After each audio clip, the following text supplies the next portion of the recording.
Hello అండి. Welcome to my channel. మనము ప్రస్తుతానికి శ్రీ ప్రసన్న వెంకటేశ్వర స్వామి ఆలయంలో ఉన్నాము, అప్పలాయగుంటలో. ఇది మనకు తిరుపతి నుండి 32 కిలోమీటర్ల దూరంలో ఉందండి. ఈ తిరుపతి చుట్టుపక్కల ఉన్న గుళ్ళల్లో ఇదొక గుడి అని మనం చెప్పుకోవచ్చు.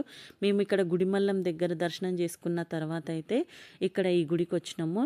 ఈ గుడిలోకి ఎంట్రీ అవ్వగానే ఒక తిరుపతికి వచ్చినామన్న ఫీలింగ్ అయితే నాకు కలిగింది. ఎందుకంటే ఎక్కడ చూసినా పెద్ద పెద్ద ముగ్గులు, మన మాడ వీధులలో ఎలాగైతే ముగ్గులు ఎలా అలంకరించినాయో అట్లాగే ఇక్కడ కూడా ఉంది.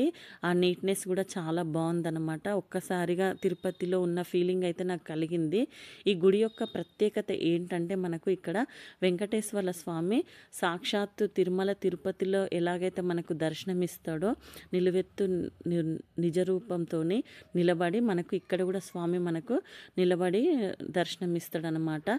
ఈ వెంకటేశ్వర స్వామిని చూస్తే అయితే చూడండి, మీకు మనకు అభయహస్తం ఇస్తున్నట్టు, అంటే మనము కోరుకున్న కోరికలు తీర్చేలాగా మనకు హస్తాన్ని చూపిస్తున్నట్టు ఇక్కడ మనకు వెంకటేశ్వర స్వామి దర్శనమిస్తాడు. అంటే మనం ఏది కోరుకున్నా ఇక్కడ వెంటనే తీరిపోతుందంట. ఇక్కడ ఉన్న వాళ్ళందరూ చెప్తున్నారు.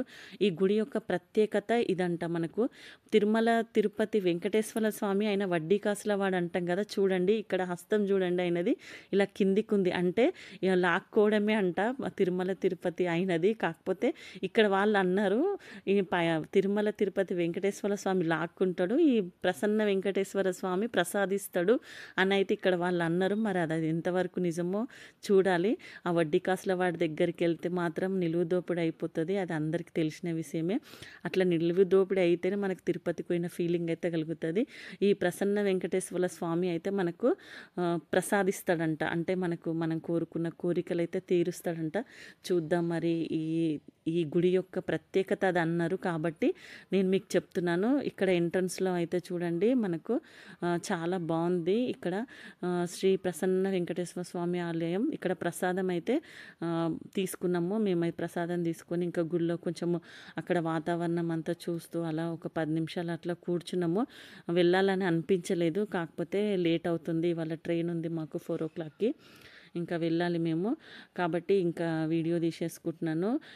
మా పిల్లలైతే ఏం మమ్మీ ఎక్కడికి పోయినా వీడియోలు ఒకటే తీస్తున్నాం అని అంటారు. కాకపోతే ఇంత దూరం రాలేరు అనే వాళ్ళ కోసమే నేను ప్రత్యేకంగా నా ఛానల్లో ఈ వీడియోస్ పెడుతున్నానండి. Thanks for watching.